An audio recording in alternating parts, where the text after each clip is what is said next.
On. What's up, everybody? Welcome to another episode of Angie's World Podcast. I have a very special guest in the month of relationships, the month of love, and I'm going to introduce this beautiful lady, Cash May, aka Big Cash, in the building. She's a certified yes. What's up, Angie? What's up, baby girl? She's a Big certified. I gotta give you your accolades, yo. She is a certified life coach, accountability coach. She's a fellow native from NYC, Brooklyn to be exact. New York. Yes, and I'm so happy. Yes, born and raised, and I'm so happy to have you here, Cash, Big Cash. Thank you, babe. Thank you for inviting me. I love the opportunity. I'm grateful. Here goes another interview on my book. Yes, I'm so grateful. I'm so grateful to have you here, especially this month. Where this month is about relationships. This month, whether it's relationships with yourself, whether it's relationships with other people, and I thought that this was the perfect month to have you here. Well, that's why I wore red, because it's the month of love. I love it. And you know what? You're also an author because you have a new book out called Elevated Gems. Yes. Which we gonna get into. Get into your book. But I just wanted to let the people know, not only do we have a treat, not only do we have a coach, a life coach here, accountability coach, but we got an author. We're going to get into, we're going to get into your book, because your book is basically the end result of a lot of stuff that you've been through, a lot of knowledge that you have, a lot of wisdom that you have, and you put it in there. It teaches you how to overcome anxiety, build a positive mindset, and set healthy boundaries. Now, when you meet someone like Coach Big Cash, you see her book and you see the finished product, and you look at you and you're like, oh, you're so perfect. But it took a lot for you to get to where you're at. So, and no, we're perfect in our imperfections. So let's use that. Absolutely. Our imperfections. That's correct. What you want to know first? Yeah, I want you to take me back a little bit, Cash, and tell me about yourself. We already established, that you're from, if you see me looking down, I'm just looking at my notes, y'all. I don't want to have my notes here.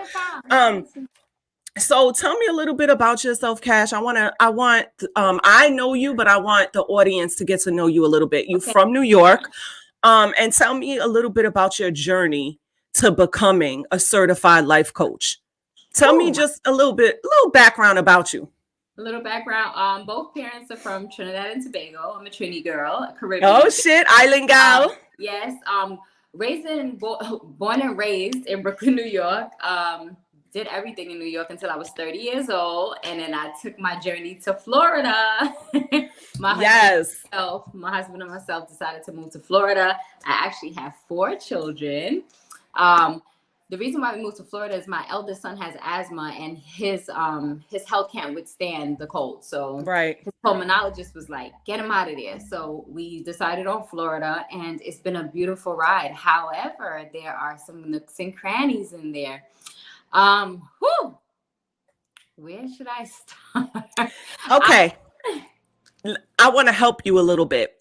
Okay. So I guess you can, if you want, if the journey started when you and your husband went to Florida with the kids, I don't know if you want to start there or if you want to start before then, because I don't know if that's when you're trying. My journey actually started when I was a young girl. I've always been wise beyond my years. I always had this great intuition. Listen, always going back and forth with my mother, because to her I had a smart mouth. To me, I was just like, no, that doesn't make sense. You know what I mean? Right now, me and my mother have a loving relationship. It was hard for me to understand her as I was growing up, because she operated from a space of what she learned and how she learned.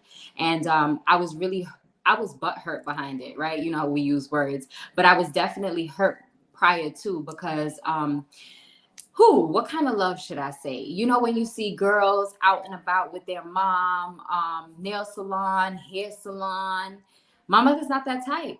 my mother's not that type. She's so self-sufficient. She's always been doing things herself. But the bonding came when I was doing her nails and I was doing her feet. And I didn't look at it like that, right? Because I was so bent backwards on not having what I saw that we actually had it our way. I wanted more, right? I wanted more.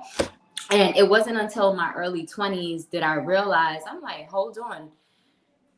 They all learn the same thing we learning. You know what I'm saying? She's operating from a space of what her mother taught her. That's all she knew. And it took me some time to, forgive her for how I felt. And it wasn't until my divorce that me and her had like that one-on-one, that joy, that love that I always needed to feel from her. It was amazing. She sat and cried with me. My mother held me like I was her little baby. Because with my divorce, who wants to fail? That's what you originally feel like, right? You feel like, damn, I had this thing going. We have kids. How am I walking away from this? Like, oh my God, this can't be life.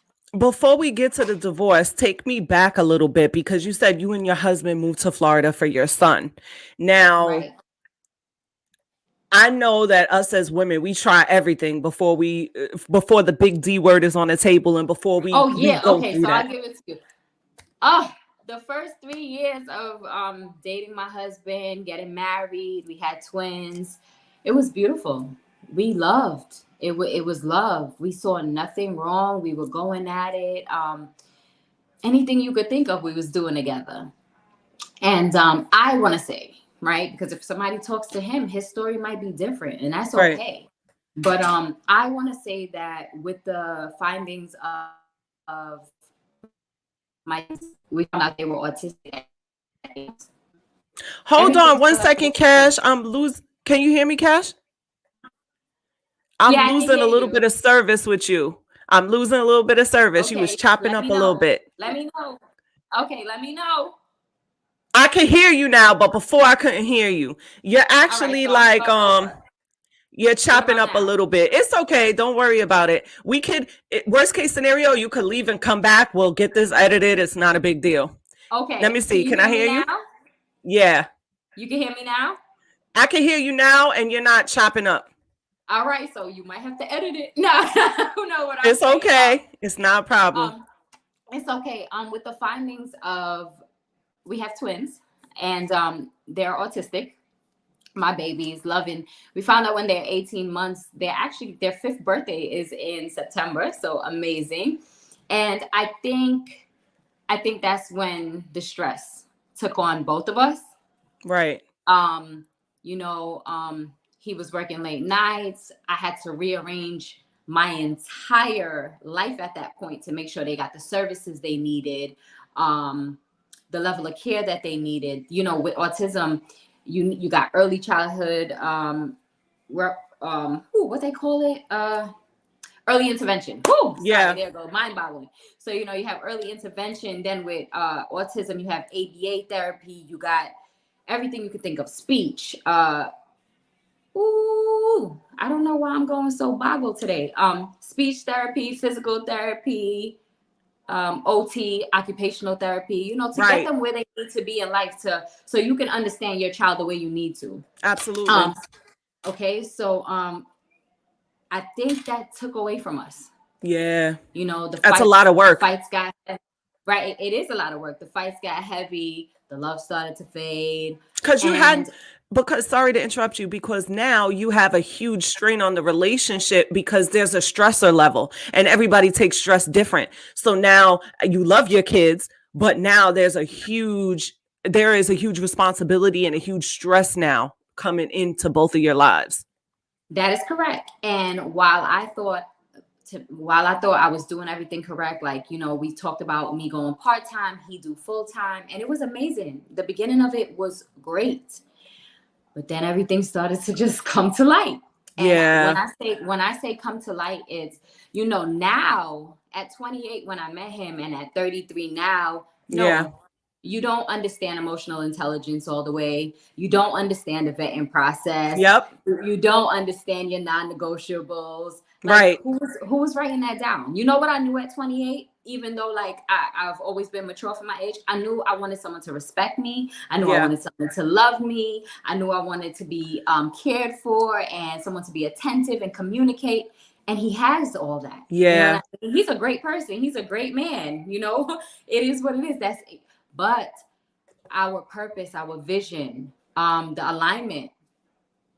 No. It's almost like having a toolbox and not knowing how to use the tools. You can have everything you need in the toolbox, but if you don't know how to use the screwdriver and all these proper things, it's almost like you guys had it, but didn't know how to implement it in your relationship once all these stresses came into the relationship. And not for nothing, you guys were young, and it's a lot on, you guys were still, I mean, in your 20s. You're still very young now with a lot of wisdom. He's 35. You're right. Right. So you guys are both very young. You got a lot of wisdom now, thank God, but you can't blame yourself because it was a lot that you guys were dealing with. Oh, no blaming. No blaming. Actually, accountability.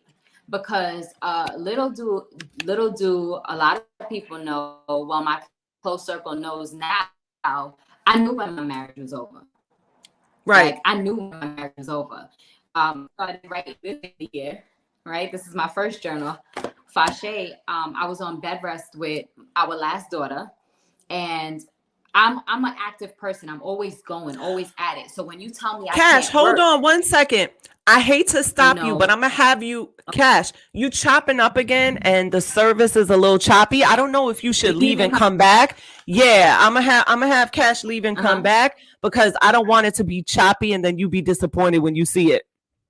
Yeah, guys, I'm gonna have Big Cash leave the building, and I'm gonna have her come right back because I really wanted to bring Cash on here because I really think that her story is dope.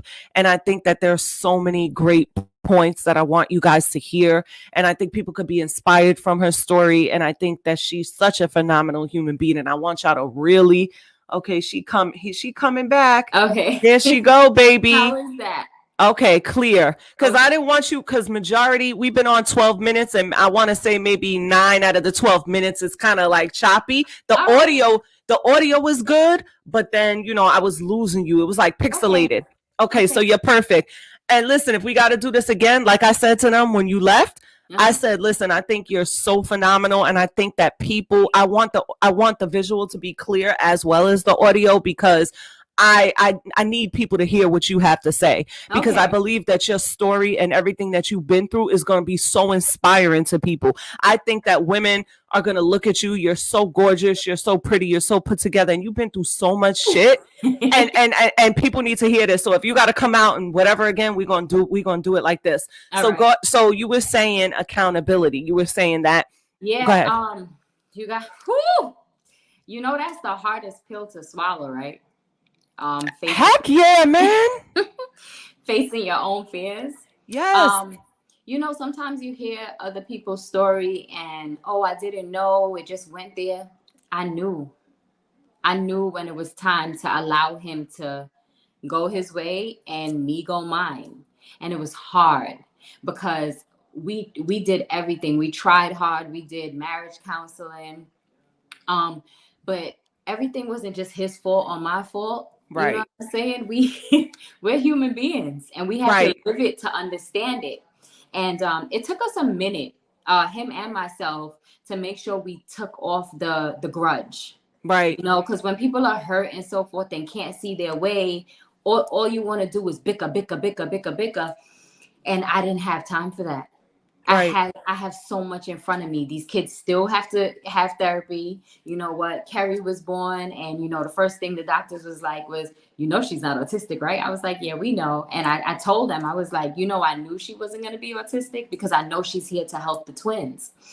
And accountability is just like, I had to get up and face myself in the mirror. Like, you have to walk away from this. Like, you guys have been through enough, right? Yeah. Like, allow him to soar, you soar, and y'all make it about your children.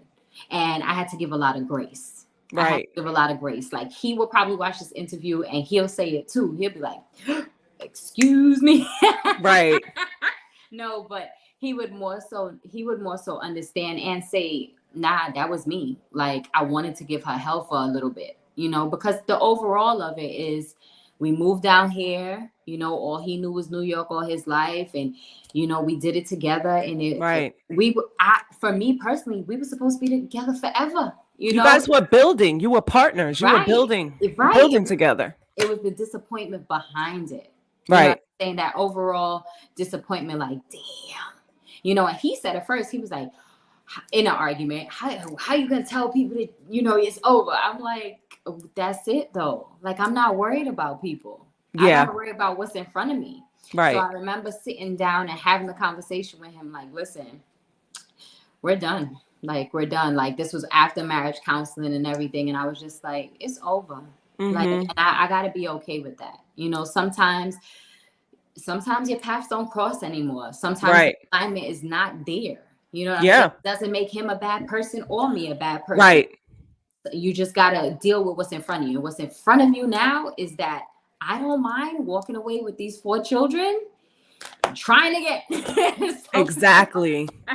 And speak a little bit on, because I think it is so important that those of y'all that's watching that has been divorced or are maybe currently in a relationship where you know it should end, but you continue to stay, or, you know, just you guys might be, you know, almost at the point of divorce. I know there's going to be people from all walks of life watching this. Right. How did you, Cash, get to the point where, because I know people that are in their 40s and still can't take accountability for themselves, their performance, their role in the relationship or anything. How did you get to that point with your ex-husband to where you guys both just said, you know what, this is not working anymore. We both have to take accountability. We don't hate each other. Like, you know, how did you get to that point as to where you are, where you're at now? What did you have to, like, what was that process like? Because I know it was not a walk in the park. Like I said, I know people. Like, you see how I speak so highly of him right now? Mm-hmm. That's because I understand what happened. I understand that there's no bad blood. Right. But the beginning of it, it was sick. Absolutely. He didn't want a divorce. He wasn't signing them papers. He was like, nope. Yeah, you have denial. Right. Yeah. It was a lot of back and forth. The Most High, I prayed every day. I'm a big believer in affirmations. If anybody goes on my Elevated Gems page, if y'all see when I started my journey 2 years ago with writing my book, y'all see I actually walked through my pain. I walked through my pain with my clients. How about that? Me helping another person empowered me to keep going. Yes, I love that. So what it looked like was a lot of tears, a lot of ugly cries in the shower. My children, because at the end of the day, it was either lose your mind, or get it together. And my get it together was I had to go back. I had to think about the things that I like doing as a child for myself. I've been working since I was 14 years old. Right. So my first, second paycheck and stuff, I had a washing set and my nails done and my feet done. Those were the joys of being a teen. Yes. Right? And then in Brooklyn, we had the Empire skating ring before they shut it down. Me and my whole dance crew, we used to go to Empire every Friday or every Saturday. Sometimes we got yes for the Sunday, because that's what it was. It was Friday night, teen night, Saturday night, something else, and then Sunday. Like, but it was so dope. And you know, my mother used to teach me discipline. So she'd go, you could go Friday, you could go Saturday, you can't go Sunday. Right. Me and my friends used to be like, right. I got 2 yeses and 1 no. I'm like, I don't know. Right. So no, just to show people like what it looks like. It looks like, go revisit your childhood. Go bring it back. Right. I operate from a place of trauma. I was operating from a place of trauma. That's all I knew. So that's all I invited in. Men that I dated, I've always been there for them. Right. We always leveling up together. And I know how to put a man in front of me. So the work I do behind the scenes, so what? You see him shining, he good. Right. You see him shining, he good. He had the right one on his arm, and look where he at now. You get what I'm saying? But a lot of tears, a lot of heartache, saying my affirmations daily, and then being real with myself. If I'm not real with me, who else I'm gonna be real with? right? I've had a long time ago, I stopped watching the news and so forth and so on. The 7 Spiritual Laws of Success was a great book for me prior to writing my own book. And I'm gonna stop you there. Listen, guys, men and women, go get a pen and paper because she's dropping some jewels here. And I also put her information at the bottom of the bottom of the screen. We're gonna get into her book and the things that she offers on her website and stuff that you guys could tap in with her. But get a pen and paper now because she's speaking some facts. But go ahead. All right, babe. Right. So the 7 Spiritual Laws of Success. When you read that book, he's teaching you about patience. He's teaching you about guidance. He's teaching you about discipline. He's teaching you about seeing yourself, right? Who are you? I even talk about who are you in my first book, because that's a question that a lot of people can't answer. And it boils down to not just the kids, right? No, not just your man. Who are you internally? Like, what's going on inside? So I didn't have time to think about what other people would think, right? Right. But I did know that me and him were doing so good. I'm a poster. I used to post this on the gram. I talked about it all the time, because when things were great, things were freaking amazing. Yeah. You know? So what I did was I checked myself into therapy. I have a therapist. And when I knew that was it, that I did not want to be in the marriage anymore, I was like, you know what? This is going to be hard for both of us. However, I'm going to check myself into therapy. So, and that's so important. So important. It is, because I had to figure out, and this is the truth, I had to figure out my bandwidth of, am I able to still take my clients, not be judgmental, be myself, and can I withstand what's happening in my world right now? Right. So I didn't tell any of my friends, none of that. I went through my therapy. I started writing my journal. I'm talking about my best friend came down to see me and everything. And she was the first person to read the first journal. She was like, you put them thoughts to work, huh? I was like, yeah, because I want people to heal. Like, you don't have to be a victim of your circumstance. And you don't have to let the world predict what's right or wrong for you. Absolutely. You know? Now, are we natural born survivors? Hell yeah. Are we natural born feelings, emotions? Of course. I felt like crap. Yeah. Like, damn. What? And my overall, I'm gonna be real. I was like, who the hell is gonna want me with 4 kids, bro? I felt defeated. I felt set up. I was like, yeah, I've always been, me. And I've always been vain. My mother used to use that word, man. She used to be like, you are so vain. I'm like, I'm so pretty. I used to be like that too. My grandma used to be like, you're a narcissist like your dad. No, but I'm gonna tell you why, right? As a young kid, I wore hand-me-downs. So I got like dresses sporadically, but I wore my brother's clothes. Right. I was into the baggy era and stuff like that. It wasn't until junior high school, 8th grade, that I knew what tight pants was. Same. I didn't have my first purse and tight pants until high school. And the whole reason, you want to talk about your first job, the whole reason that I got my working papers at 16 and got a job is so I could have a pager, get my nails done. I could buy Iceberg. I had my little Iceberg shirts. We had the Key in the Bronx, uptown. So, I had like that same kind of hustle because allowance wasn't enough. Hand-me-downs wasn't enough. I wanted to be fly. I needed to be fly too. You see your mother working all the time and so forth. And my mother had a particular boyfriend back in the day. He came into our world and he kicked it up a notch. Yeah. And Jordans every month when they was dropping. The 2-week releases. My brother got it, and then he built a beast, because once my brother was making money, I'm spoiled. Like I tell everyone, I'm really spoiled. Like my brother spoils me. You have standards, right? Like you don't feel taught me like this is how it's done. Like you know what I mean? And I got that first lesson from my brother. Right. So no, just to spin it back, guys. Don't beat yourself up. Like when we talk about grace and giving yourself grace, understand it's within. Like you really got to learn to block out negative energy, right? Like it's gonna come. Like let's not get it twisted. It's gonna come.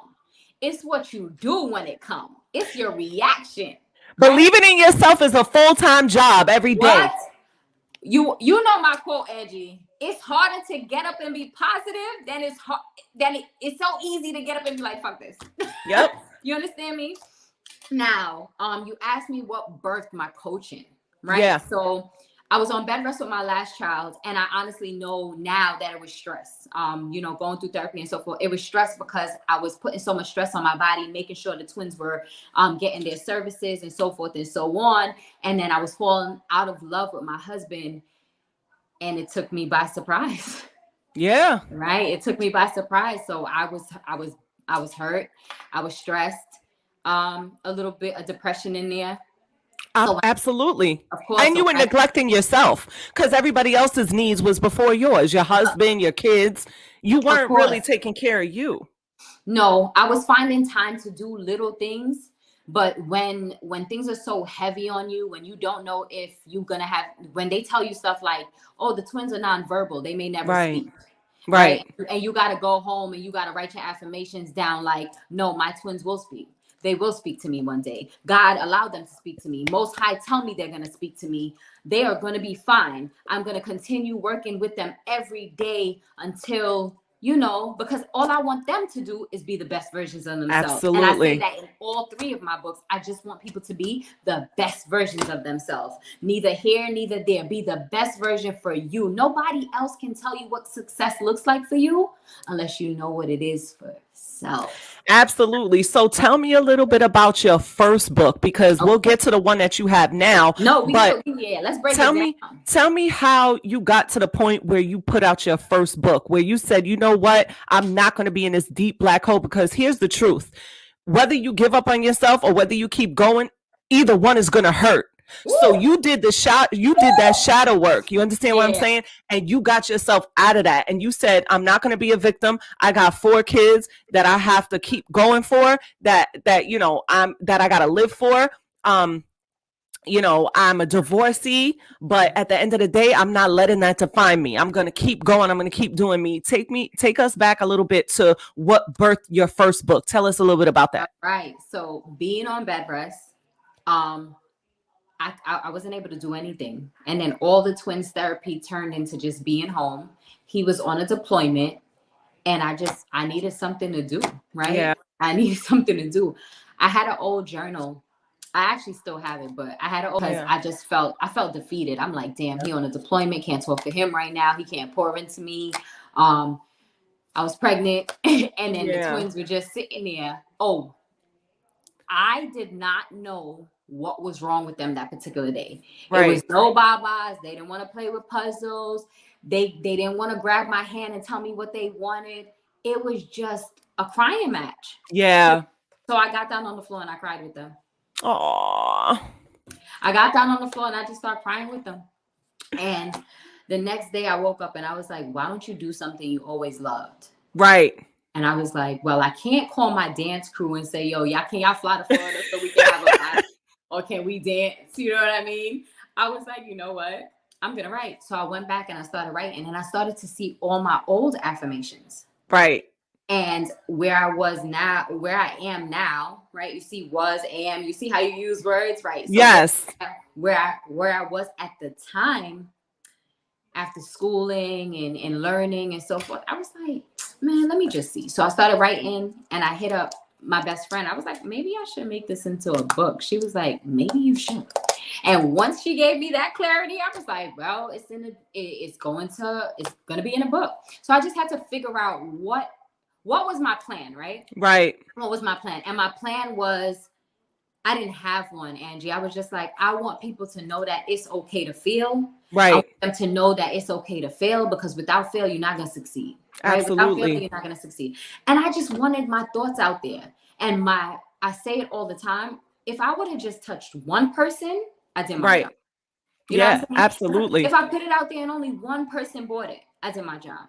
That's what I say all the time about my podcast. If one person watches and it touches their life, I did my job. Because like me doing what I love right now, you writing and teaching, you're doing what you love and you're changing lives. And you're also being productive, which is good for your mental health, because it feels like you're accomplishing something. Oh, I'm more than accomplishing, but we can get to that. Woo! Right. Get to that. But so go ahead. So my homegirl, she actually came to my house and I had already printed the copies right before release. And I just handed it to her. I said, listen, I wrote a book. I'm taking a chance. I'm betting on myself. Let's see what happens. So she read it. She was like, nah, I get where you're going with this. Put it out. See what happens. So it is thought provoking. I had a lot of open space for people just to give their rawness. You see, because if you provoke a person too much, you're going to give them just enough to, you know, to write it down, feel the feels. And that's what I wanted. I was like, you know what? I want raw. I want you to just write down what you feel, see it on the paper, and then come holler at me. Absolutely. Right? That's how it was. Because even if you don't pick me to be your coach, which I don't, you know, I don't, what should I say? I don't bank on that. Right. I may resonate with somebody a certain how. There are other coaches out here that may resonate with another person, another how. Once the work is being done collectively, that's absolutely what matters to me. Because what we're doing is just trying to bring everybody to a peace of mind. Understanding of positivity is the way. That's how God wanted. That's how the Most High wanted. He wants you out of love, and out of love is protecting your peace, right? Staying positive, having a positive mindset, holding yourself accountable, setting healthy boundaries. And this is not just in one relationship. This is all your relationships. And especially it starts with the relationship with you. Yes. It starts. People need to hear this. Absolutely. That's the first nature. It starts with you. Stop. Right? And if y'all listening right now, and I'm telling you this, stop running from what Cash is saying and stop running to your vices and saying that you're going to deal with it later. Because when you come back, it's going to be even bigger issues for you to confront. That is correct. Also, another thing that people should stop doing, because I see people of all ages do this. Stop pointing the finger, because when you point the finger, 3 is pointing back at you. You have to face yourself. You have to face accountability. You have to face constructive criticism. Doesn't mean somebody's attacking you. There's usually truth. There's some type of truth in what people are saying. There's always truth within what people are saying. I think you don't want to be your own bad guy.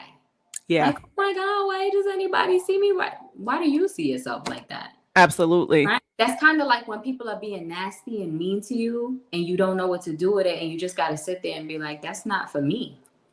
That's exactly not for me. That's within you. You got absolutely. And don't get caught up when people treat you like that. Don't get caught up because that's something that they're going through inside.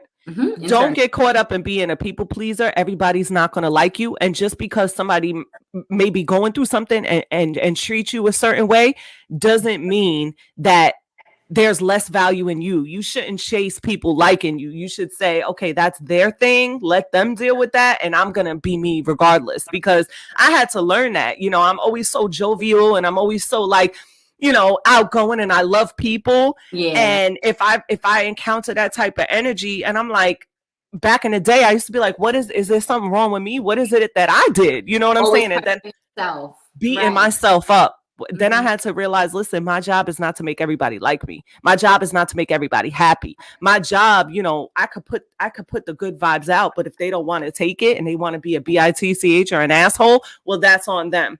I'm going to keep being who I am. So, but anyway, this ain't about me. This is back to you, Cash. This is good, though. This is good. That's good dialogue. You know what's happening, right? Listen, you know how we know each other from Clubhouse, but even watching your interviews and how you pour into people, that's radiance, like bouncing off of each other. This is what I'm talking about. This is the work that we're putting out. I love to uplift. That's one thing that I always love to do. That's one thing that I always make sure I do with people I encounter in my life. I love to uplift and encourage people. You know why? Because there's too many people. I grew up in foster care.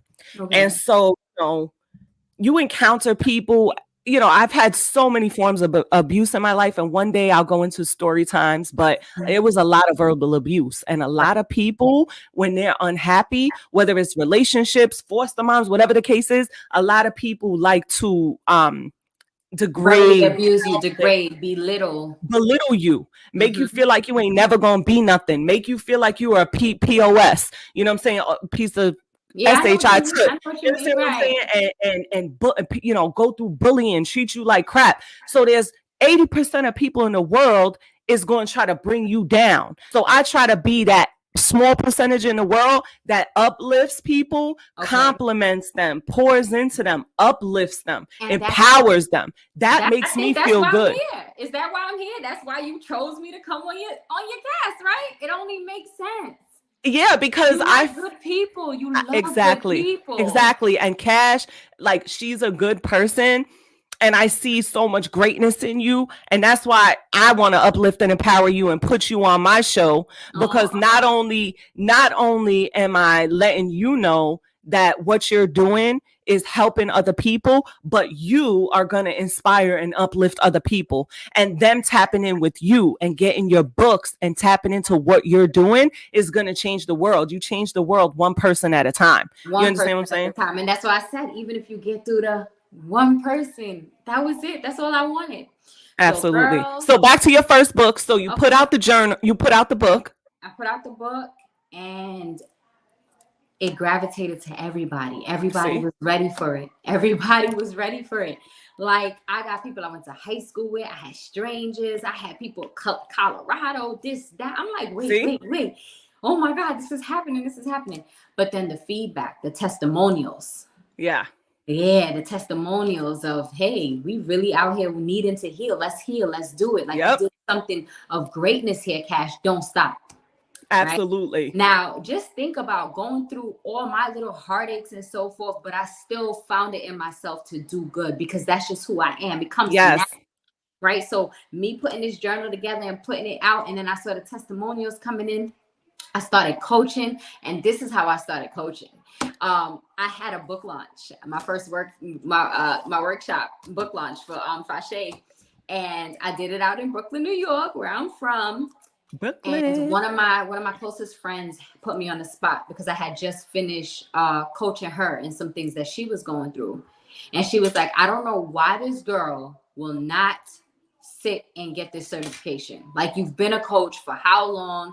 You've always coached people. You're always pouring into people. You're always doing great for people. And you're not scared of anything. They was like, you're the friend that's really not scared of anything. If she need help, she asking. That's me. Right. Humility, I think you can learn everything through humility. I do not sit in a corner and suffer. I don't. I open my big old mouth and be like, I need help. Thank you. I open my big old mouth and I'd be like, I need help. And I've always been like that, because I don't have time to think of what you're going to think of me, because I asked for help. Absolutely. Hello. I don't have time.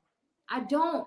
So. And you don't think you know everything. You're humble enough to know that you can learn from other people. Forever students. We're learning. We're growing. We're healing. You hear me say it all the time. Till the day we die. Till Absolutely. God close those eyes. Till the Most High say, come with me. You learn something new every day. I need people to know that you learn something new every day. It could be small, it could be big, but take it, heal from it, learn from it, grow through it. And you listen, you're going to heal from one thing. You're going to heal from one thing, and something else is going to come smothering in. Hello. To heal from again. Hello. And that is your highest sense of consciousness. That's where you're trying to get to. You're trying Absolutely. to get to the space. You're trying to get to a space where nothing bothers you. That you are always grounded. Nothing can come for you. Your friend could say something crazy. You ain't thinking too much about it. This, that, and third. And yes, you want to do you want to really confront everything? It's not worth it. No. It's not worth it. Sit and bask in your energy. Because I'm going to tell you something. You see how I am so positive? I had friends in the beginning, and this is before me writing any books or anything.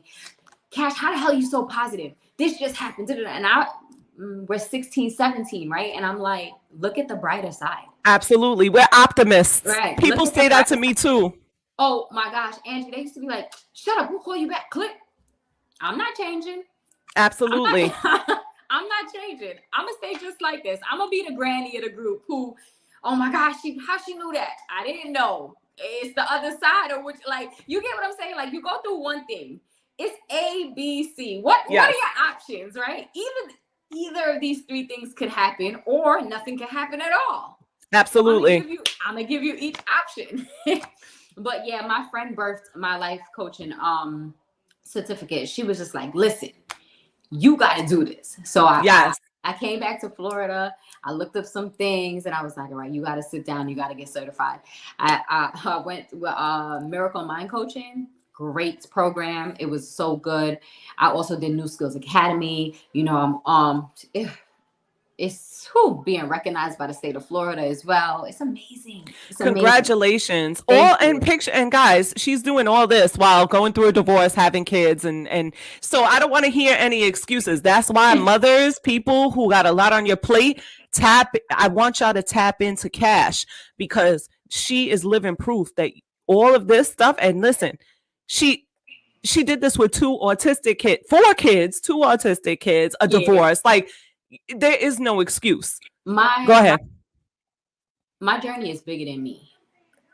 No, it really is. Like, my journey is bigger than me. The Most High didn't give us those kids for no reason. He didn't give us those two kids for any reason. And I know it because, like, they're 4 now. My daughter is doing sight words. She is talking. My son is using his pecs. He could tell you anything he want now. Like, the independence within them. And then Miss Little Carrie, the way she runs around and she calls them, "Mommy, don't my babies, my babies." I love that. Years old, Angie. I love it. Years old, and she sees it already. I'm like, you know why you here? Like, for real? Oh my God. "Mommy, my babies, my babies," and she give them hugs and she calls them and they go get her hand, like they play with her, she plays with them. It's joy to watch. And you have another kid, right? So you have the twin. Yeah, okay. I'm telling you about Dion. Oh my God, the best big brother ever. Okay, best. I love that. He reads to them, he sleeps with them, he tussles and plays with them. He always needs to know if I need something. "Ma, you need anything?" I love this. And you know, your first child actually goes through everything with you, right? Oh yeah, I've seen it. A lot of my friends have kids. He's about to be 10 years old, and this little boy looks at me and he uplifts me the most. And right, like, if I have interviews or if I'm going to speak at something or if I'm holding a brunch, anything, "Ma, you look so pretty. You know, you got this. Mom, I just want to let you know, I took them to Disney last year, right after everybody's birthday. I decided to take everybody to Disney, and we went to Disney and we walk in the villa and he just burst out in tears. He was like, "You love us. Like, you don't ever make it seem too hard. You always have it." And I'm like, at 9, he understands this. Like, he understands, and he's gonna find a woman when he gets older that's like you, because you're showing him the blueprint. You're showing him the blueprint. He's watching you. So when he finds someone, he's going to pick a girl like you. Oh my God. It's beautiful. Right. So I even still use my workbooks. Like, when I'm feeling a little hot and bothered, or you don't know what you're feeling and so forth. And that's it. I'm a relatable coach. That's what I bask in. I'm relatable. My experiences is what got me where I am. Right. So my youngest client being 10 years old, my eldest client being 55, I'm like, hold on, I'm onto something here. Absolutely. You know what I'm saying? And then you got everybody in between. I'm like, oh, I'm onto something here. But it's really just accountability, coach, right? Like, Cash, what do you do? I hold people accountable for where they think they're not doing enough. Right. I'm not literally sitting behind a phone or a FaceTime, or we having sessions and we badgering. That's not what coaches do. I'm not badgering you. I just want you to talk to me. Talk to me. I'm listening and I'm noting, because I need to see the little indents. Like, okay, remember when you said this? Look, you said this just now. Yep. How does that make you feel? Right? Like, you just bringing it out of them. You're bringing out the greatness in them. And yes. Then you just listen. And then I use my workbooks. As my workbooks. Listen. So, all right. So we have the book out, and with the second thing that you put out is workbooks, or how did you get into putting that out? Or is that like a subcategory with your coaching? Can they purchase the workbook? They're all workbooks. My journals are all workbooks. Okay, awesome. All workbooks from the jump. Love that. I love that. All workbooks from the jump.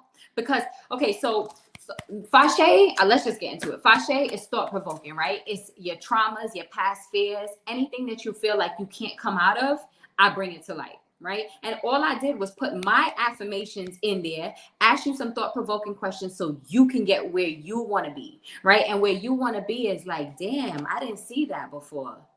Now that I can feel it, okay, what am I going to do with this information? You get what I'm saying? You bring something to a person's life, and what's going to happen? They're going to soar. They're going to heal from those past traumas. Absolutely. You know, anything that they didn't know that they can control, now they have a way of controlling it. What's the first thing they teach us to do in school? Right. Yep. And then we deviate all the way away from it. Like, oh, I don't got to journal. I don't got to do this. But it's the best thing. Right. You see it, you feel it, you believe it, right? You see it, you feel it, you release it. You see it, you feel it. You might call a coach. You might call a therapist. You might just be like, okay, let's go. But that is the thing. See it, feel it, believe it, do the work. Go tap in elevated.gems. She has her link tree there, her website, everything. I want you guys, to really, even if you don't make a session with her now or purchase the book or do anything, this is not a sponsored podcast. We're not trying to pump and sell anything. Right. This is genuine. But at least if somebody can watch this and the thought could be planted in their head and they save this video and they come swing back around and they reach out to you or they purchase these journals, it's going to help your life. Before we get into the book that you got out now, I want to ask you a question, Cash. What advice do you give women that want to take control of their life? What do you think the first step would be if they want to take some, their life is a mess, they're overwhelmed, they don't know where to start? What advice would you give them just to I guess, start to take control? Give yourself grace. Yeah, that's Slow good. down. Feel your feels. It's okay to cry. Once you're crying, you're releasing.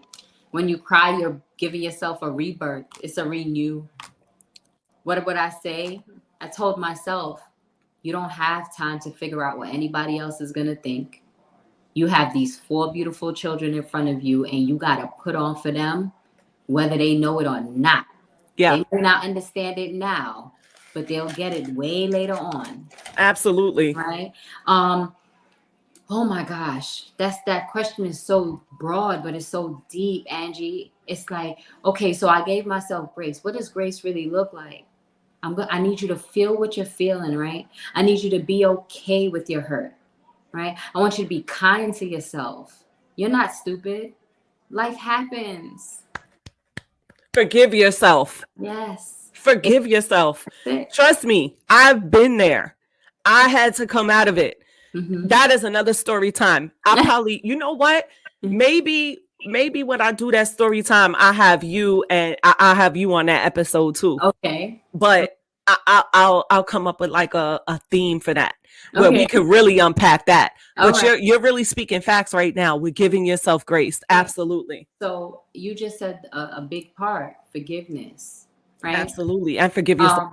You want to know what's really, regardless of if it's a relationship with yourself or with a loved one, your family, because we go through all different types of relationships. It's not just romantic relationships. Yep. But if you sit down and you write out the pros and cons of your life, right? Like just hear me out. Write down the pros and cons of your life. What do you really love about yourself? What's going right now?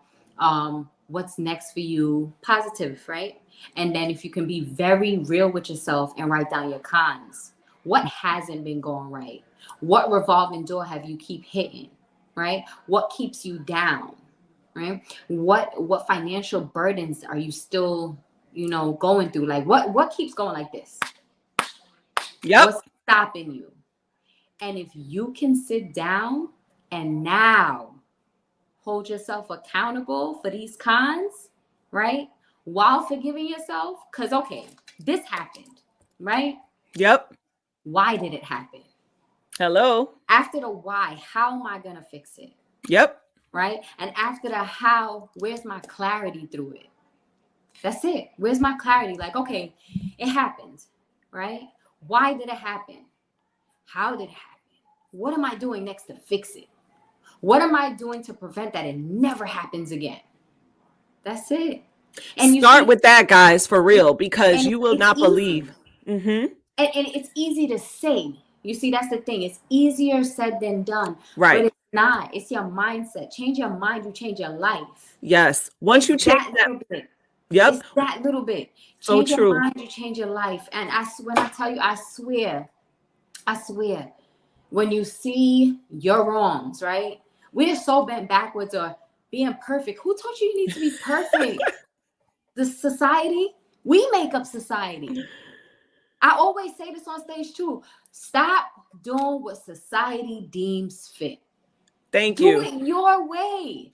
Once you're not going to jail, breaking the law, you're not doing wrong by anybody, and this is real stuff. You're not doing wrong by anybody. You're not stepping on anybody's toes. Listen, it's room for us, all of us. It's room for all of us to do and be who we want to be. You're helping people positively by showing them that, listen, I put together a podcast because I love to pour into people. I love to speak to people. I want you to hear people's stories, right? Then you got a coach on your show right now who just loves to see people win. Helping people is a reward within itself. Absolutely. You don't Absolutely. got to for nothing. You just being a decent human being. That's it. Be a decent human being. What does a decent human being look like, right? It looks like you waking up, right? And it looks like you pouring into yourself. Say something great to yourself every morning. How do you feel about yourself? And then when you go out there, you radiate that light. Smile at somebody. Let somebody borrow your smile for a day. Absolutely. You would change people's lives. Yeah. I used to be Screwface. I used to be Miss Screwface outside. Even though I was, such a friendly person, always very outgoing, but I used to be out in the street with a Screwface. I stopped doing that. I smile at strangers. I smile. It makes a person's day. And another thing that I want to say that you could probably agree with, besides, giving yourself grace and not conforming to society and writing down, things you have to change in your life and things that are going good. So I think those 3 things would be really good for people to start that feel overwhelmed and want to take control of your life. And also, besides forgiving yourself, also know that God is, or if you don't believe in God, the Most High, the universe, whatever, is not going to be mad at you, because that's what I had to realize. Right. Not only was I beating myself up, but I thought God wasn't going to forgive me and God was going to be so mad at me for all these mistakes that I made and I wasn't going to be able to get through to the other side. I have news for you. I don't care if you're anywhere on the spectrum from a small sin all the way to Ted Bundy. Right. God is going to, he's going to forgive you. You're going to be able to get to the other side. So you need to forgive yourself. That is correct. And have faith that all the other stresses that you have in your life, that God is going to continue to push. He's going to pour into you. He's going to pour. He's going to send you signs. He's going to see that, right? He's going to. I got faith right there. I see faith, right? He's going to give you everything you need. Oh my God. Yeah. Faith, not worry. Right? Hello. Not worry. Faith. Hello. Right? Even, I just learned, fear, right? Feel everything and rise, feel everything and release, or face everything and rise, face everything and release, right? Hello. It's just where you are with it. So you can feel and face everything you've been through and release it. Give it back to God. Say, okay, I learned my lesson. Now, how am I going to apply it? You know exactly how to apply it. If something comes, a misfortune comes your way, think before you react. Like, wait, I just put all that work in. I just did all that work behind myself. I can't let you disrupt me. Hello. I can't let you disrupt me, and I won't. You can have that. If that's all you got, you can have that. And don't sit in the why. Don't sit in the why this happened to me. Sit in the how am I going to get through this and fix this. Don't sit in that why. Don't sit in the why. Don't sit in the why. Don't sit in that why, child. Because it ain't nice. The why. Right. And I just think we're in a time of continuous healing right now, right? You don't have to sit in your why. There's so many coaches. There's so many therapists. Listen, get to it. Do the work, right? Do the work. So yes, my second book is Alignment, right? Now, Alignment was birthed for me, right? I had to figure out a way to stay my course. And this is where my affirmations came into place. I had to figure out a way to stay the course. So I wrote down my I am affirmations. I said them in the shower. I actually taught myself and then I taught my clients. I love shower therapy.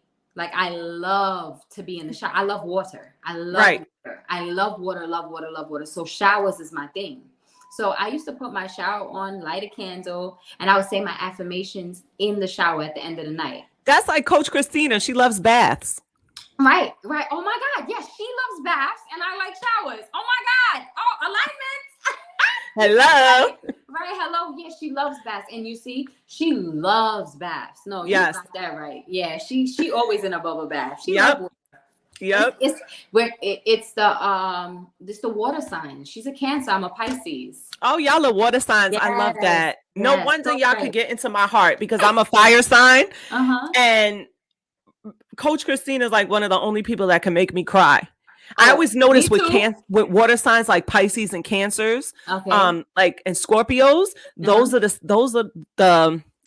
signs that really could get into like pull on my heartstrings because y'all have agape love. Yeah, it's that unconditional love. Like we don't see any wrong in anybody, even when a person is like acting out of their character or like just being who they are and it's a negative room, we find positives in it. I find absolutely. And you guys, because you guys are the water signs, the signs ruled by love and more of like that feminine energy, that the love sign, I find with the water signs, they really are able to tap into like, the sensitive part of people and the love part of people. And I feel like the earth signs, they're what they do for me is they're great at the logical, the calming, the giving advice that is like very logical. I love to have fun with the air signs, and then I'm a fire sign, so you already know. Amazing. What's your sign?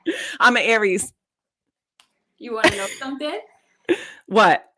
My rising is Aries. Oh, I love it. See? So we love that. That's how I come off to the world. That's how that is true. World. Mm-hmm. That is true.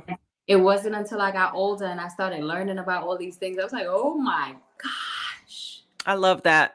Me too. So let's talk about alignment. Let's get back into alignment, baby girl. Alignment is you stay in your course, right?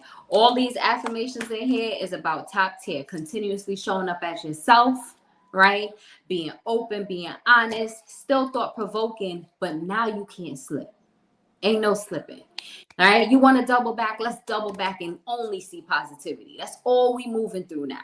Right. Yes. That's all we moving through now. And another success. You know what I mean? It's been going so well. I love to be coaching my clients, or my clients put me out there and then I get a new book sale or something of the sort. Sometimes you get a drought. Nobody ain't buying anything. And I'm just coaching. I'm just coaching. I'm just doing my thing. I'm making sure my kids are good. I'm still working my 9 to 5, and you just getting into you sowing your seeds. Right. You sowing your seeds, and then you just wake up to sales. That's how it is. It's always a famine before the feast. It's always a famine before the feast. Right. Always. And I'm nowhere yet. Like, let's be honest. Like, I'm nowhere yet. There's no sponsors here. All my brunches, all my workshops, everything you see happening right now. Self-made. Self-made. I'm working my 9 to 5 and I'm dishing out my own money. Hello.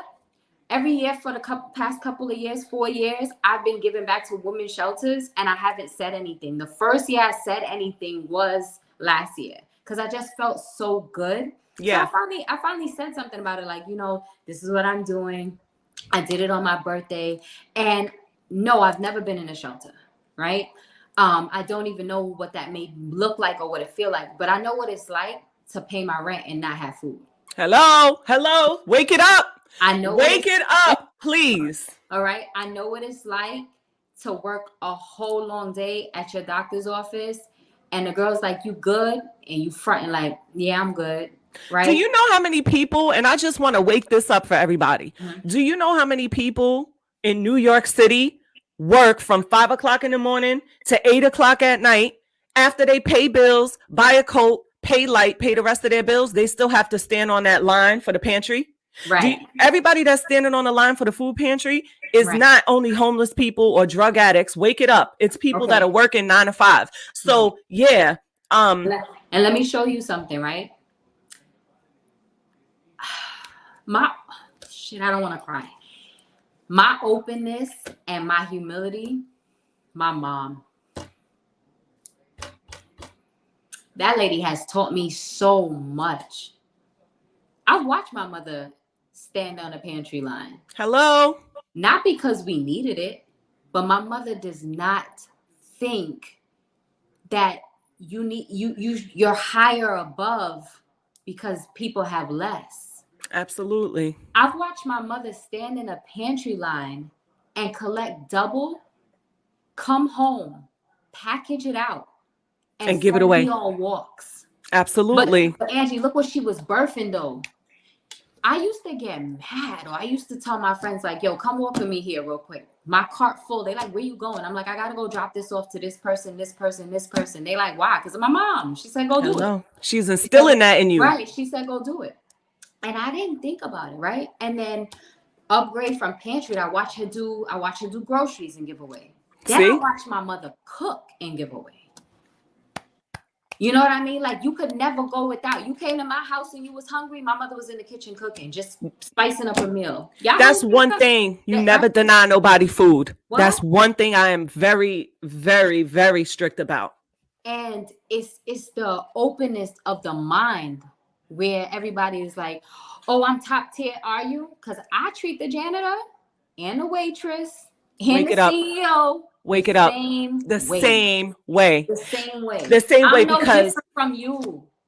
Because let me tell you. Exactly. You know why I treat them the same? Because I have the same respect for an immigrant man who doesn't speak the language here in the U.S., waking up at 4:00 in the morning in the cold, going to work to provide for his family. He is just as much important to me as a Jeff Bezos. Hello? Your money don't make you. Let me explain something. Let's get this straight right now. Your bank account and your money doesn't make you high and low value. It's how you treat people, and it's your heart and what you do for people. So let's wake that up.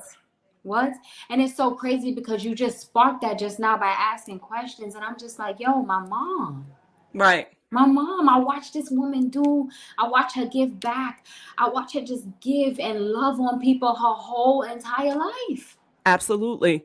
That was like my grandmother. That was like my grandma. You know, that poor lady, you know, the 80s, the 80s hit, you know, that era hit, the crack era, the drug era. You know, my parents fell victim to that. So, you know what I'm saying? They they fell victim to being addicts, and they didn't always have. So my grandma, you know, she had to make sure that she had for herself on her limited income as a senior citizen, but also make sure she stashed her refrigerator, because 9 out of 10 times my dad, my mom, and then when they separated, my mom and her boyfriend, or my dad and his girlfriend, probably didn't have food, probably didn't have these things. And she made sure. Your grandma.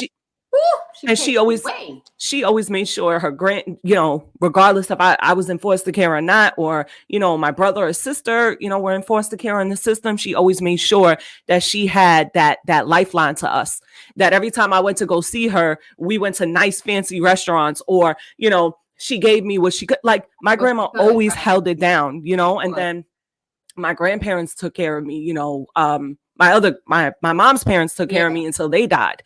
And then, you know, my aunts and stuff like that, you know, they were in my life. So I was able to see, you know, the struggle and be in a struggle, but able to see the other side. If I made these right decisions, I can have this life, you know, that's on the opposite. So I was able to see, like, okay, you do drugs, you go down one path, this is what happens. Right. If you work hard, you know, and you prevail and you don't become a statistic, you can have. It's attainable, it's achievable. And so, yeah, you know, your mother. And there's no right or wrong.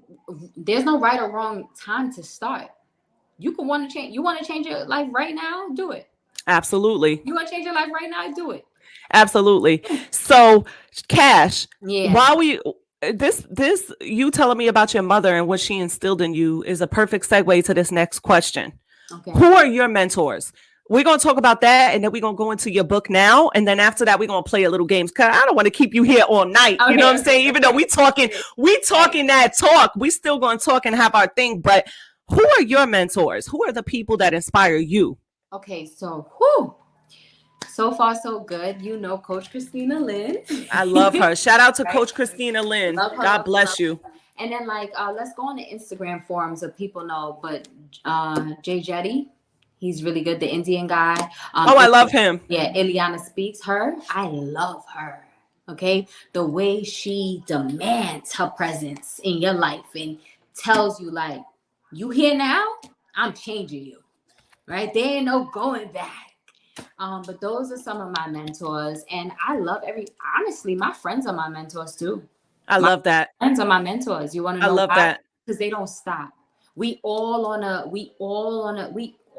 vision board. That's how I see it. We all on the vision board, and we I love it. all climbing together, right? And we all pouring into each other. So we bouncing and we bouncing. And I love it. I love it. That's it. I love it. Yes. I love it. So Big Cash, Yes. let's get into your current project right now, the Elevated Gems book. Tell me a little bit about that. I can't wait to buy that. Can't wait to do that. I'm going to put her Instagram up now because this is where you guys are going to go and you can tap into her website from there. Tell us about that, Cash. Elevated Gems. I knew that I wanted to come out with something else, right? I knew that I wanted to show people, okay, the divorce is final. The kids are doing good. Me and my ex-husband are in a good playing field when it comes to our children. There's no animosity there. Now what? Right. Now, how do I continuously implement all the pain that I've been through, all the heartache that I've been through, all the BS, right? Now I don't want no more of it. I don't want no more of it. Now I'm gonna bring up two names, and when they watch this, they're gonna be like, but my two close friends, Shayna and Christine. Okay. I always go back and forth with them when I'm ready to write. Right. So we were sitting down. I was like, all right, this time I said, what's happening in the world that people are not seeing their way.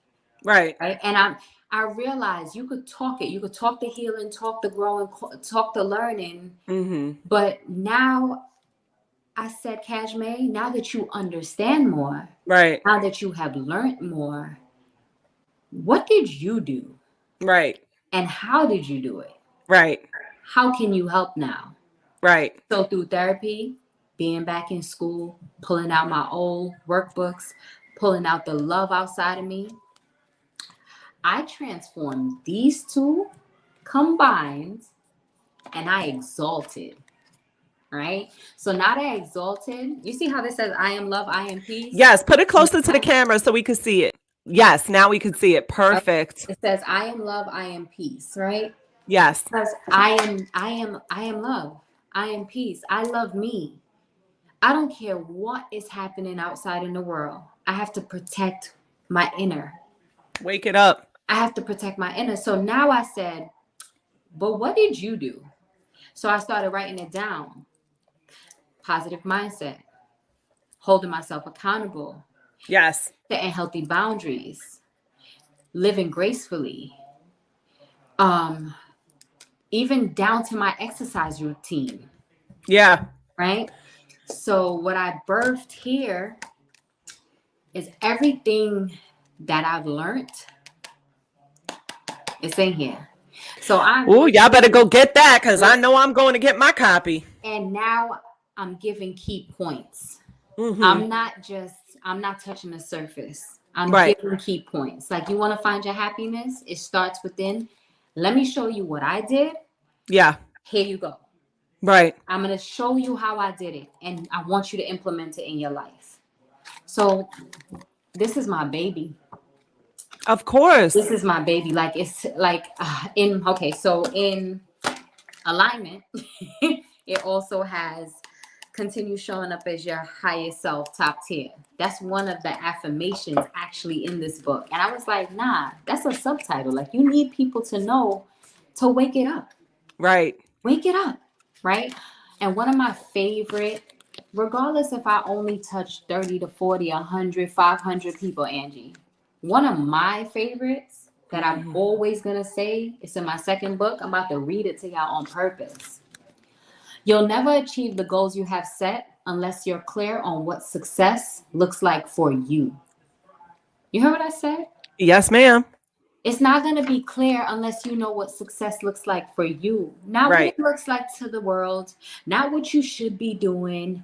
Not, oh my gosh, she got 4 kids and she got a divorce. She's crazy. How's she going to do this? What you mean how? I'm going to Hello. wake up every day and I'm going to say my affirmations. I'm going to do things that I continuously like to do. You see, happiness starts from within, right? So when I Yep. roll over and I smile that the sun is out, right? That's purity to me. That's Amen. joy to me. Amen. I don't care what it looks like to anybody else. Some people might roll over and that's nothing for them, but to Right. me, I get another day. That's what makes me feel good inside. Yeah. Praying my affirmations, walking around my house while I'm cooking my kids lunch in the morning, that feels good to me. It nurtures your soul. It's Yes. healthy. It's like Oh my it's God. people don't realize that. You know how many people appear to have it all, but their life is in straight up Oh shambles my and God. they're not successful. Success does not only equal finance. People have to really, really get that. Hello. It's success is the peace of mind, where your mindset, how you see the world. I see the world kind and courteous, even when people are mean to me. You know Right. what I'm saying? And I'm just like, okay. But I'll tell you this though, and I'm gonna be real with you. You know, I hardly come into contact with those people anymore because of Because the the way, universe is giving you back what right, you put out. right, because of the way I am now. You know, I don't get back that. I get Amen. smiles. I get Right. love. I get Absolutely. hugs. All of my friends, we all radiating from a space of positivity. We all radiating from a space of positivity. Everybody is out there chasing their goals. Everybody is leveling up. You know what I mean?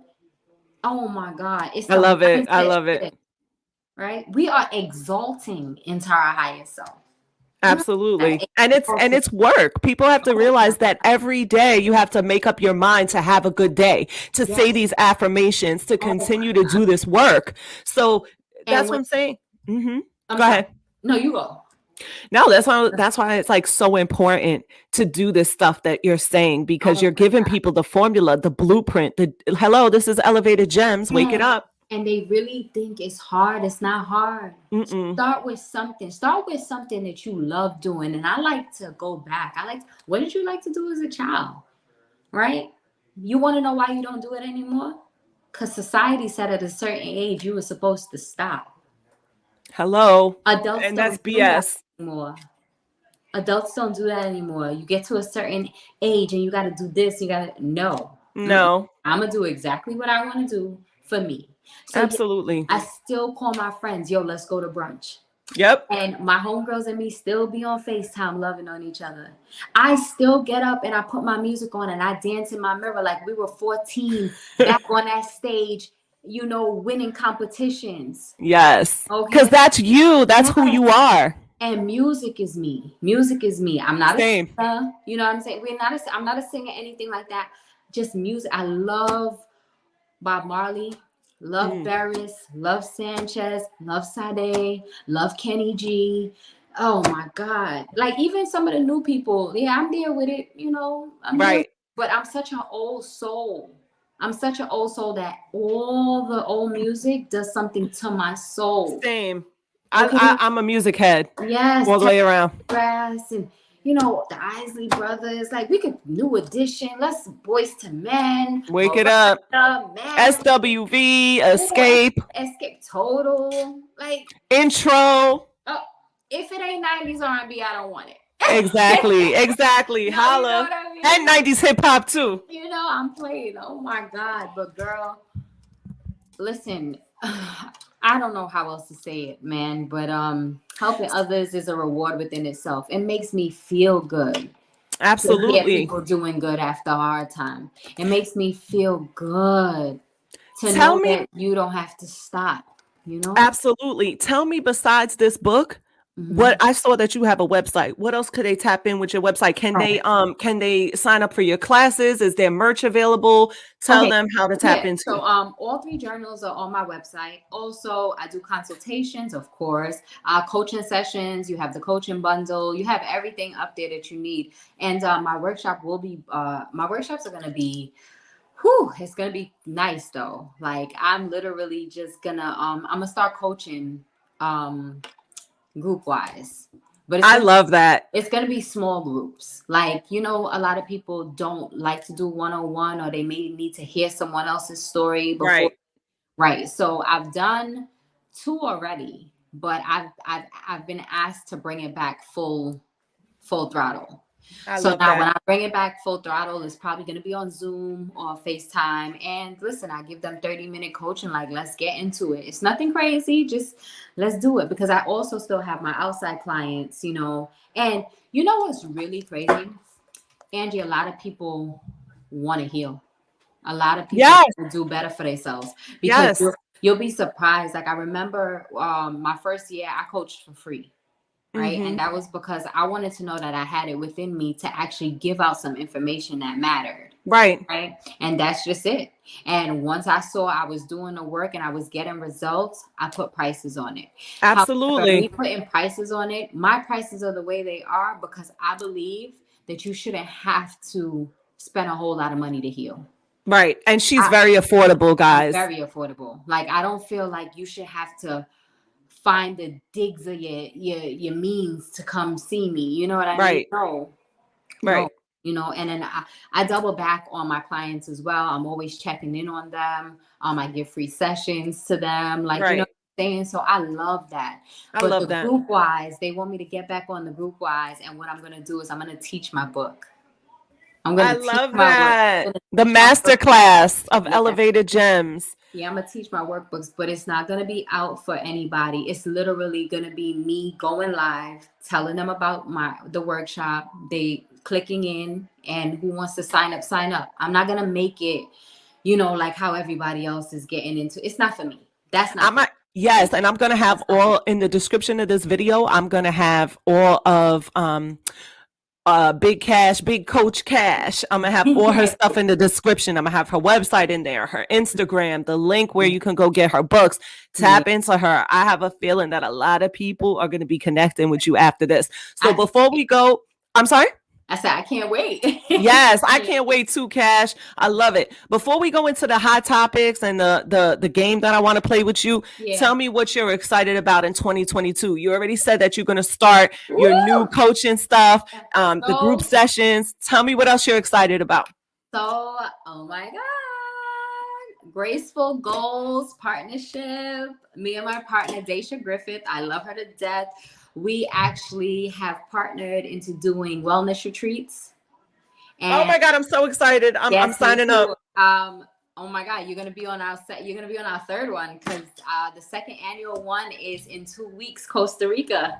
Oh, yeah. Okay. So I am actually about to go on my fast where I do nothing, everything social media, like just posting. But other than that, cold turkey. I love it. I need to get my mind right. You're training. You're a coach. Yeah, I need to get my mind right. I need to get all workshops ready because this retreat is big to us. You know, you're locking in. Yeah, we're locking in. We really want to help the women that are coming on the retreat. And we want them to really come unleash, rebirth, and go back to the world, you know? I love that. Escape from your everyday, day to day. And that's why is it so important to me? Because I love to travel. Yeah. So all I'm doing is literally I'm living my life that I've always been planted doing, and I'm just living it. I love that. Tell you, she was always on a plane. She was always somewhere. So it only makes sense that I'm literally walking in my purpose. Purpose. You're seeing the world. Walking it, right? Yes. You're living your destiny. Absolutely. So with that, what else is big for me this year? This mama will be buying those kids their house. Yes. I love that. Round of applause. Congratulations. Right. Thank you. And other than that, remember, we're continuously healing, growing. Yes. I'm a student of life. So I'm continuously learning. That's it. I'm continuously learning. My heart is open. I don't know it all. I'm going to continue asking for help when I need it. But I'm going to continue being relatable, and I'm going to continue being myself. And I love that. Come feel me, right? I don't got to do much. Come feel me. You feel me. You feel me. I'm not changing anything in my world. Like I told people the other day, when I launched this, I launched this baby. And I woke up the next morning in my headscarf and my t-shirt, and I was making lunch for my kids, and I was cutting up fruits, and I was making sure they get to school at 9 o'clock, and I was clocking in my job at 7 a.m. Okay? That's right. And I came back home and I did some schoolwork and I did some work for my job. And then I said, all right, you put it out there. What's next? That's it. Oh, I know what it is. Woo, I got it. Consistency is key. I know y'all hear it all the time. Yes. Consistency is key. Bank on yourself. I bank on myself every day. I put my post up. I retweet myself. I put it in my story. I put it on my Facebook. I promote myself continuously, consistently, and it's effective. There you go. That's my results. It is effective. It is, effective. Guys. I sold out the first day, and Angie, I sold out the first day, and it was my softest and quietest launch ever. Praise be to God. Quietest launch ever. I usually do a whole video recap. I always come out weeks before with something. I didn't do any of that. The only thing I did in my content was talk about every chapter of the book. I did my reels. I do my reels, and that's it. That's all I've been putting out, because I used to do reels last year with the ending of the divorce and stuff. I just had to take a break. I had to take a class. I was like, I'm gonna be back. And then let me tell you how effective you are. I used to do reels every other day, and even if I thought I wasn't getting through to anybody, when I stopped, every day in my DM, where's my reel? Where's my reel? Where's my reel? Cash, where's my words? Where's my words of affirmations? Where's my good quote? Where's the positivity today? And I was like, guys, I'm still posting. The post is still there. I said, I get it though. Y'all like to see me. Y'all like to hear me. I'll be right back. People become invested. And the thing about it is, somebody told me this the other day. People, just because they're not liking, sharing, or subscribing doesn't mean they're not watching. And they feel you. They feel you. They feel you. Right? But meet people where they are. It's okay to meet them where they are. If that's where you are right now, that's the grace I'll give you. Absolutely. I don't got to beat you up. I don't got to pull you in closer. The Most High will do what he's supposed to do for us. Absolutely. And you align when you need to align. Yes. And you see when you pulled that stuff back and you took a break, people was looking for you. What? And you see when you dropped this book, people was tapping in because you're putting out quality stuff. That's what it comes down to. Let me ask you this one question before we get into this. You mentioned how you were, clocking in your job and you were feeding the kids and you had a book launch. I know a lot of mothers or a lot of women are probably, asking themselves, would you say that time management is a big thing in your success? How do you juggle everything? What advice would you give people that want to accomplish everything that you've been accomplishing with the kids and how do you do it? Get a planner. Get a planner, put the planner up there and write all your goals down. Write down your day-to-day, your priorities, right? But it's deeper than that, Angie. I am my priority. I am my brand. So if I'm out here changing lives for me, I have to prioritize myself. Hello. Right? So put away that Netflix. Right? So my kid's schedule, that's already a priority. If I want to keep birthing and I want to keep doing right by people and pouring into people, I got to prioritize myself. Amen.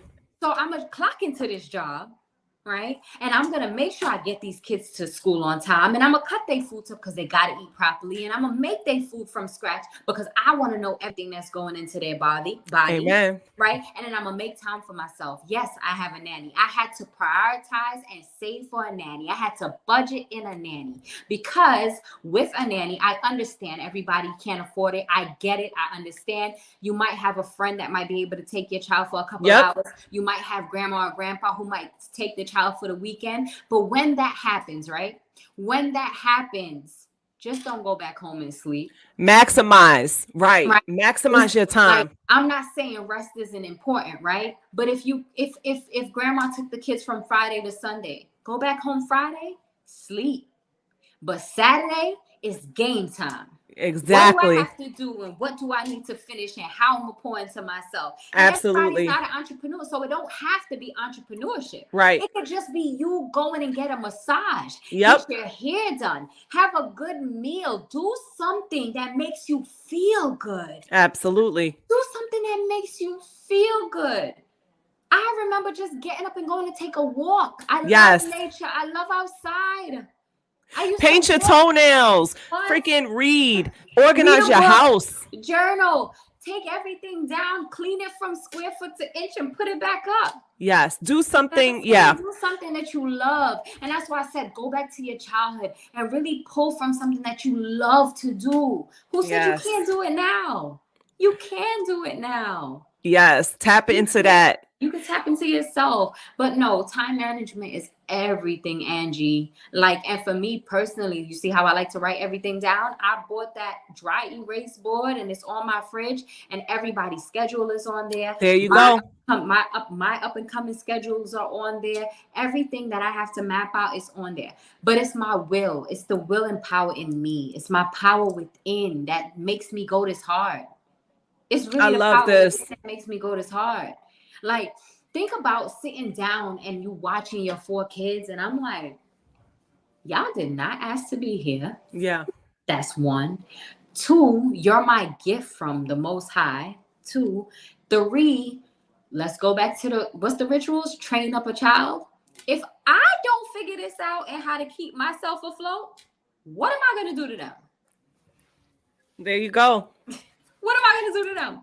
So yes, I take myself on dates. I have monthly massages. You know, I'm always in the nail salon. I go get my nails and feet done. You see, but where people feel like those things are maintenance, for me, it's my peace of mind. Because what does my day-to-day look like? My 7 a.m. to 8 p.m. every day is not me. It's not Right. for me. You understand? It's not for me. My 7 a.m. to 8 p.m. every day, Monday through Friday, is not for me. Right. It's not for me. I am literally giving my all to my children, my job, to you guys. You get what I'm saying? So when I do have my time to reflect and just give it a minute, I give myself that minute. Absolutely. I really give myself that minute. I remember when hot chocolate used to soothe me. Living in Brooklyn on the couch, and I just go make myself a cup of hot chocolate, and I'm sitting there snuggled up. My friends like, we not going out. I'm like, no, I'm not going anywhere. I'm good. Like, I want hot chocolate. They like, Cash, for real? Yeah, I don't. I love it. No, I'm good. You know, so I'm happy, man. I'm happy.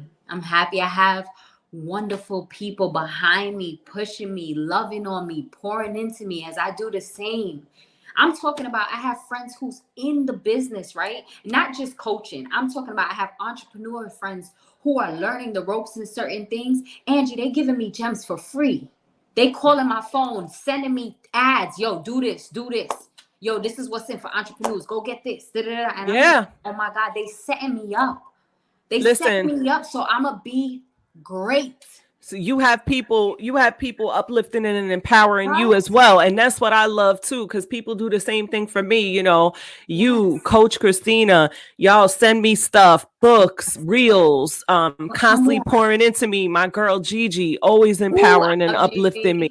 You know what I'm saying? My cousin Spanky, aka Anthony, believed in my podcast from the beginning, you know, got me stuff for Christmas, you know, my mic extender right here, my headphones, like he's like, do you know what I'm saying? I believe. And that's the thing. People, you know, I just have to thank the people that, you know, believe in, and not even me, just in general, the people who love and believe in you and empower you and inspire you. We got to thank those people that are in our life to do that.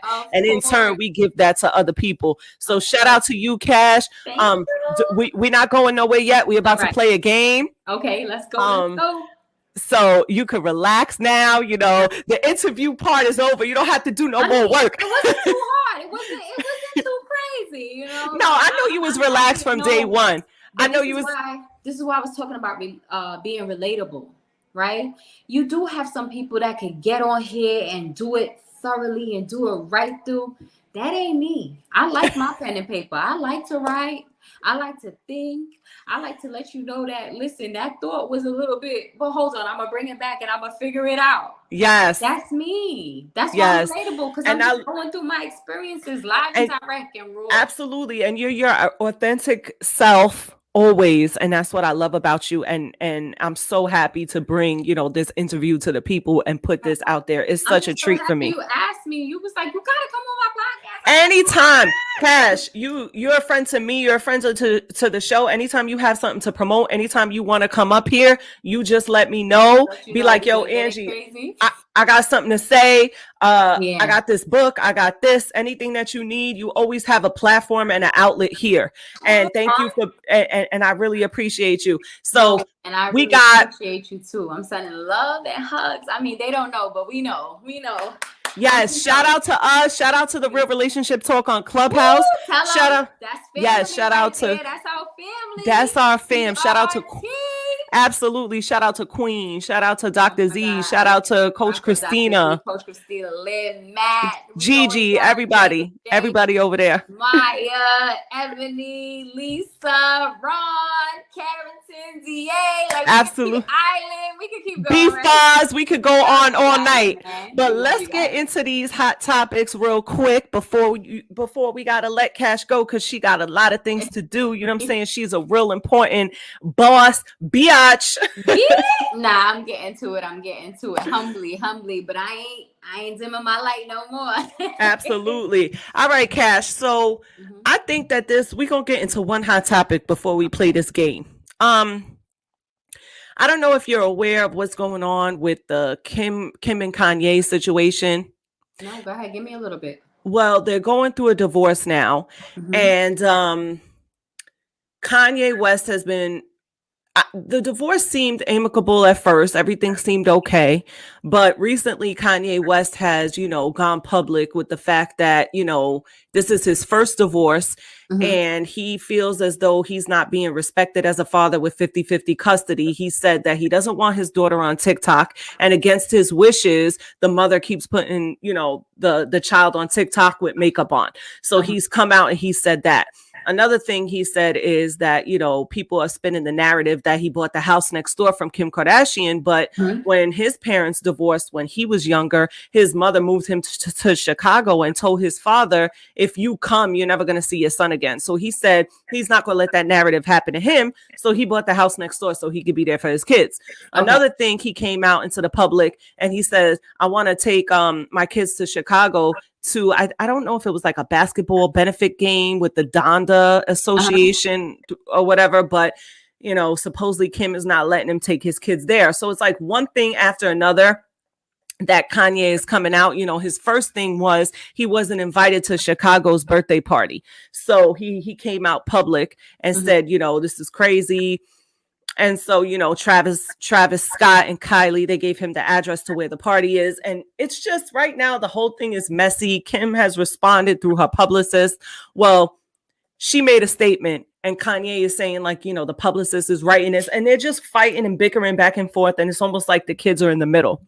So what would your advice be to them? My advice is get a mediator, handle it privately. But I guess Kanye looks at it as though it's like, I'm going to go public. Sometimes it's the reason I believe that he's going public now, because he did it quietly. That's what he said. He's been fighting quietly. Like, we played him out to be this crazy, right? And he's so nuts and he went through this. We don't know what he's going through. Right. Mental health is real. What if his kids are the only thing that keep him grounded? Right. And what if his ex-wife knows that? And he believes that she's trying to push him out of the kids' lives, and he believes that she's just trying to take control and kind of like X him out of it. So he's coming. If this was two normal people in the street, I would be like, listen, you need to go see a coach, a relationship coach, which I'm not, but what I would say is those are rich people problems, Angie. They got it better than us. And sometimes they gotta stay relevant in media. So we really don't know what the backstories are. We're never gonna see. right? But from the broadness of what we see, what does it really look like, right? It looks like that Kim is protecting her peace the way she knows how, while Kanye is protecting the peace he knows how. Right. I'm bringing things to the forefront because everything I'm doing in the back end is not working. Right. Kim is like, and I'm going to respond this way because y'all have no clue what he put me through. Right. So it's just a pull and tug. And the poor kids are in the middle. Poor kids are in the middle. What I would say is that we give little, what's it called? We give little responsibility to children, right? Right. Children actually understand more than they say. Absolutely. So if he actually continues to fight just to see his children, let him do that. And if she's doing what she's supposed to be doing correctly as a mother, and maybe she's not even saying anything wrong, she's just moving in that way. Because we don't know. I hate to speak about things I don't know. Like, right. That's me. And to be very honest, I don't get into media. I don't right. watch news. I don't watch news. I don't follow the shade room. Like, none of that. So for me, it's just like, what? Cash was like, you gonna have to let me know what's going on because I don't know what's going on in the media. But good thing, Cash, that I only had one media topic for you. That was the Kanye and Kim thing. There's a game. I really hope the Most High can touch both of them. Absolutely. Because at the end of the day, you don't want your kids to grow up not knowing both parents, and not have something healthy. That's all. Absolutely. You don't want your kids to go through that. Yeah, and that's what Case in point. Yes, girl. And you're someone who has a success, you divorced as successfully as possible, and you're in a place now where you guys, have a good situation. That's why I wanted to ask you. Right. But before I let you go, I want to do this game for you, right? Okay. It's called like a would you rather. Oh. And so I'm gonna ask you like 2 questions and you tell me which one you would rather in a relationship. Okay. All right. So the first one is, would you rather a man that's still good friends with his ex? Is that, wait, no, this, I think I like mixed it up. Okay. I did, I think I might've did red flag deal breaker mixed with a would you rather. I kind of wanted to like switch it up. Okay. So tell me, is this a red flag or a deal breaker, or you love it? A man that's still good friends with his ex. Is that a red flag or a deal breaker, or you love it? I love it. If you dated a guy that was still good friends with his ex, you love it? Tell me why. Because we're in a different space, right? It's according to what it is, because that question is broad. Right. What if it's his ex-wife and they have kids? Right. What if it is an ex from they were 16 years old? Right. Got you. And now you have to ask a broader question, right? Because I could say red flag, but why is it really a red flag? Like, is anything happening there? Is something really going down? Is it a deal breaker to the point where I might walk out somebody who really is there for me? You know what I'm saying? All of these things are on a broad spectrum, right? So it has to be something I see that will make me say, oh, no. Right. Oh, that is a deal breaker. Because now remember your vetting process. You have to actually date somebody, like, whether it's time on the phone or something before the date, or you on the date and now you asking uncomfortable questions. You're gonna get what you need to know. Then I can say certain things. But through love alone, I can't do that, because my first son, his father and me we're great friends, right? You see what I'm saying? Like, we're great friends. Now break it down. Do I talk to him every day? No. Right. It's a type of friends. You get what I'm saying? You get what I'm saying? Like, do I talk to him every day? No. Right. If he called me with something, I got him. If I call him with something, he got me. Just to plague ideas or something of the sort, or anything dealing with my kid, our child. Right. Oh no, that you sneaky. I love that. Sneaky. All right, Cash. All right. You dating somebody, he's a bad tipper. Is that a red flag, a deal breaker, or you love it? Y'all go to a restaurant, you see the check, he picks up the check. Uh-huh. You looking at that tip and the tip ain't tipping.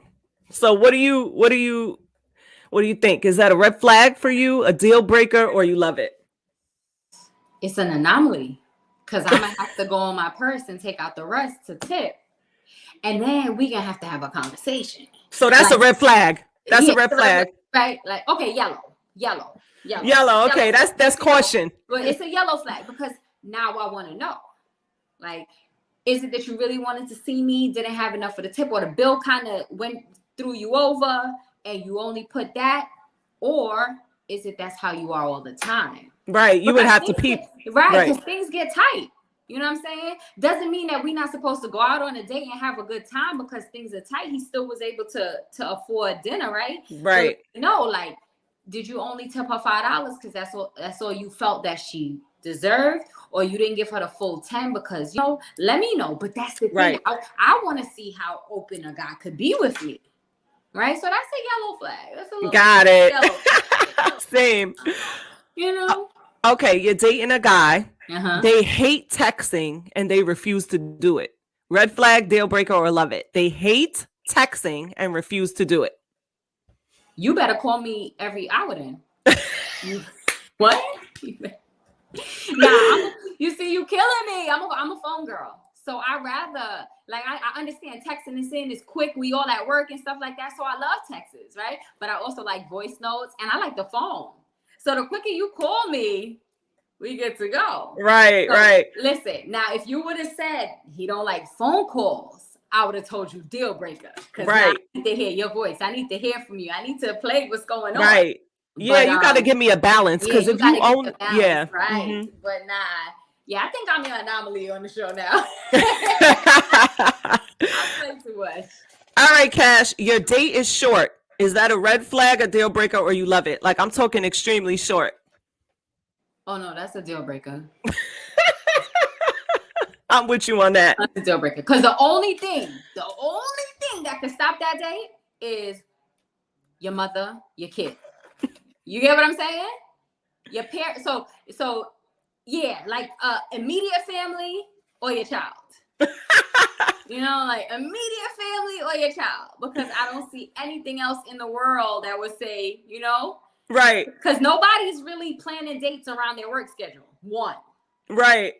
But two, that phone call might come in. His mother might have an accident, his father or his child. Like, you know, all right.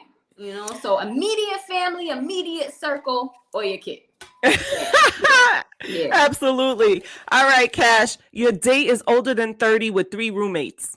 Red flag, deal breaker, or love it? Yellow flag. Yellow flag. Tell me why. The economy, the days we live in right now. Yeah. Things are high. Things are high. Things are high. Things are sometimes unmatched. Right? I personally wouldn't judge anybody, right? But I don't have any reservations on if a man was doing for himself, always got a good job or entrepreneur, however it may work out. It's his character, and if everything is going well, and he says to me, "Yo, I have roommates because things are hard right now, and my next step is a house, or my next step is this," and I decided that I can't pay $2,500 to $3,000 right rent if I'm gonna be saving for this house. So absolutely. I doubled back and I said, you know what? I'm gonna get me some roommates where my portion is maybe $600 to $1,000. I already making my money. I could save. I could fix. I could do this, and this is my next goal. Like I love that. You know what I'm saying? Like it's all according on what it is. It's all according on what are the dynamics. You know, I love that. What are the dynamics? So no. Yes. Know? Right. So that's not a red flag or a deal breaker for her. She needs to look deeper into it and find out why it is that you got 2 roommates. Right. So you know what I'm gonna do real quick? Yeah. So we're gonna tape another segment, guys, for the red flag and deal breaker, because I don't want this to cut us off, because we're at 1 hour and 45 and it caps at 2 hours. Okay. So I do want to get through these other questions with you, but I don't want to rush you through it. So guys, listen, shout out to everybody that's listening on Apple, Spotify, and Anchor. Shout out to YouTube, Facebook, Twitter, everybody. If you want to finish this interview, we're going to have a part 2, another segment where Cash comes back. She's going to answer the rest of these questions. Yeah. So one more time, tell them where to find you, Cash. And I'm going to end this, and don't go nowhere because we're coming right back. www.elevated-gems.com, and also on Instagram, elevated gems, elevated.gems. I'm on Instagram. You can find me. I'm trending. Absolutely, baby. We love Big Cash. We love you. I love you too, Angie. Thank you for having me. I appreciate you so much. I can't wait to come back and finish my red flag questions. Yeah, we coming. Yes, we coming right back, guys. But this is what I like to say. You could be anywhere in the world, but you decided to be in Angie's world, and for that, I love you. Peace. Don't go nowhere, Cash. I'm gonna end this. We out of here. Go.